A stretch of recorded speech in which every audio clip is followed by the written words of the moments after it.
Hello and welcome to Non-Stop Wrestling Chat. My name is Barry and today we are here to talk about Money in the Bank. I'm going to give my predictions. I'm going to be talking about the Logan Paul situation as well. So we're going to get into that. Probably will be a little bit of a rant. But yeah, don't forget to hit like, subscribe and that beautiful notification bell. And let me know in the comments below, are you looking forward to Money in the Bank this weekend? Or like me, do you think this card just doesn't live up to anything this year? Let me know in the comments below. I'm going to roll the intro and I'll be back with you in 11 seconds.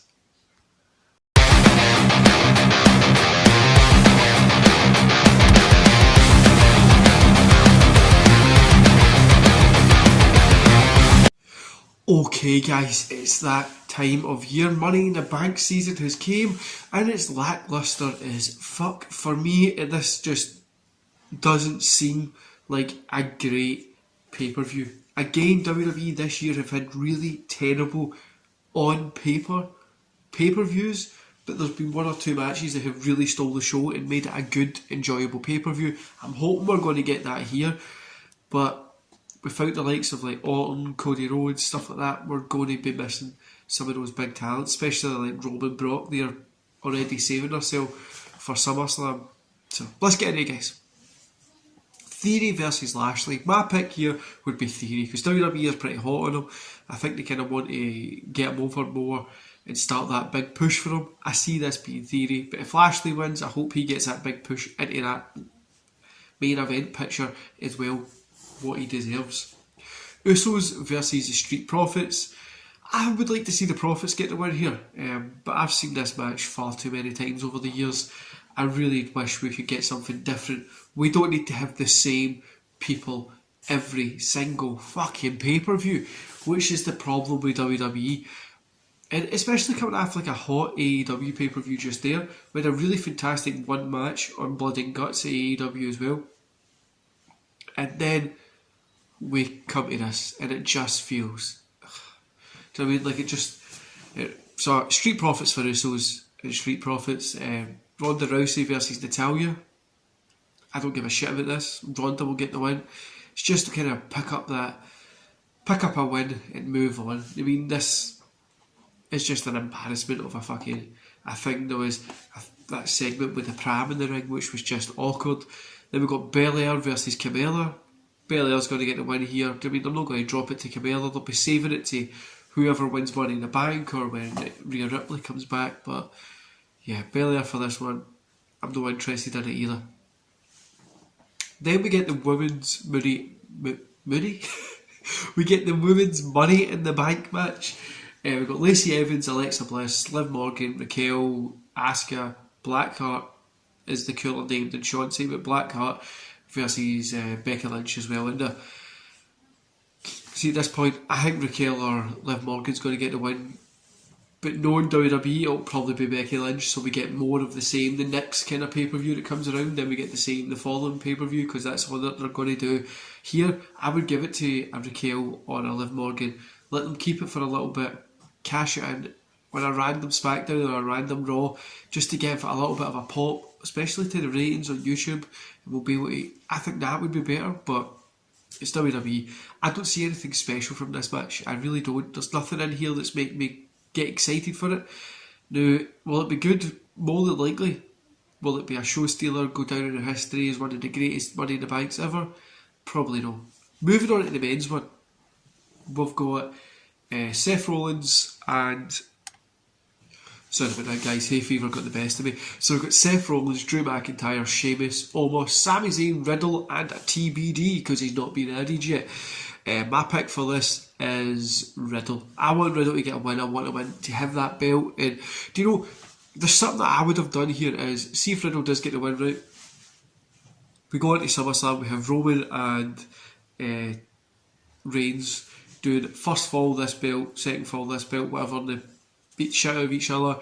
Brock gets one belt, Roman gets one belt, and then both of them align there. Riddle comes in, has the Money Bank, cashes it in, and he's like pointing in the ring, going, what one? Like, yay, yay. The people cheer.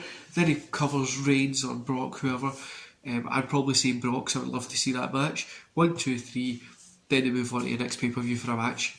I think that would be fantastic, but we all know WWE isn't going to book it like that. That is us booking something that we would have liked to see, but That's not going to happen. Here, I would like to see Riddle, but more than likely, they're probably going to give it to Rollins, and then we're going to get more of the same. I just want something different, guys. I want somebody new up there.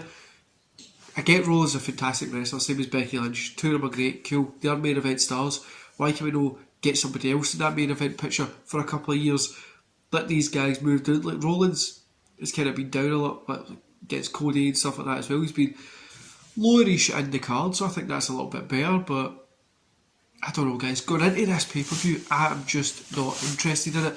And do you know, see with the men's Money in the Bank, I'm worried that the to be added is going to be Logan Paul.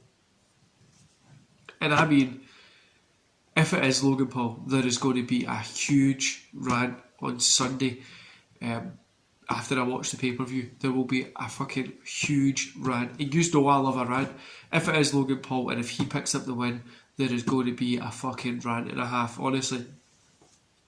But this is the thing as well, guys. People are sitting looking at Logan Paul's Instagram account, right? Which currently has, just checking that, 23.2 million followers, right?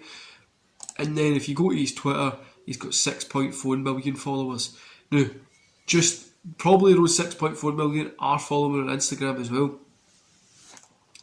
But what I was meaning is here, people keep going, this is going to be the moment that a lot more people are going to watch WWE. If he's got 23.2 million on Instagram, and he's got 6 point something million on Twitter, where's the disconnect there? It doesn't mean because you follow somebody on social media that you're going to jump over and watch them do something else. Dude, I follow a ton of people that I find motivating and interesting on my personal social medias. Doesn't mean I'm going to jump over and see them go fucking, I don't know, eat a cake. Do you know what I mean? I'm not going to watch, if I'm following, for example, David Goggins, I'm not going to go watch him go be on a bakery show. I don't like baking. I don't like cakes. I'm not going to go watch it. It doesn't make the fucking buy ratings go up. Or 23 million there, let's sign him over. But he's only got 6 million on Instagram, so we're not going to see the fucking pop and ratings that people keep thinking we are. Now, they might go up a little bit just to see what he's doing, but at the end of the day, it's just going to be another celebrity coming in that's made his money outside, and he'll be doing part-time hours and taking actual cash and investment and progression away from real talent that we desperately need in that upper area of WWE. AEW has the real talent, they just need to get their shit together, and the amount of issues that they have just now is what's holding them back. But you look at them, they're more enjoyable than watching WWE at the minute, and this Logan Paul thing is just another, let's get Logan Paul in because he gets a good click rate. Do you know what I mean?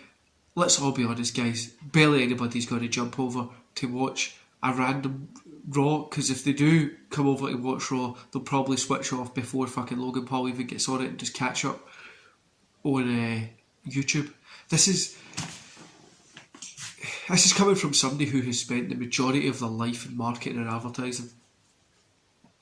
If you have a client that has 12 million followers on whatever social media, does not mean that is going to transition to something else outside of your niche.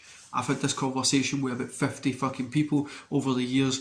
If you sell cakes and you want to start selling bicycles, doesn't mean that the 8 million people that buy your cakes are going to want to buy bicycles. Think about it logically here, guys. Stop being stupid.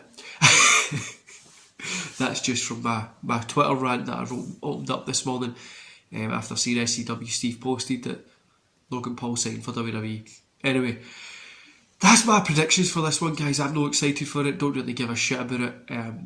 Hopefully I'm sitting here Sunday morning talking to yous, enjoying it, but we'll see how it is. Tomorrow, guys, I'm not going to be at This Week in Wrestling. I'm off to train with an ultramarathon runner. Hopefully I'm going to pick up some tips. I think we're going to be getting in about 40 miles, which I'm going to die. Over the past month, I haven't run any more than about 20. I think I've run about 20 is my longest run. But over this 4 days, I've barely been running. I think I've got 2 miles in, so I'm going to be fucked. But I'll see you on Sunday. We'll have a good rant.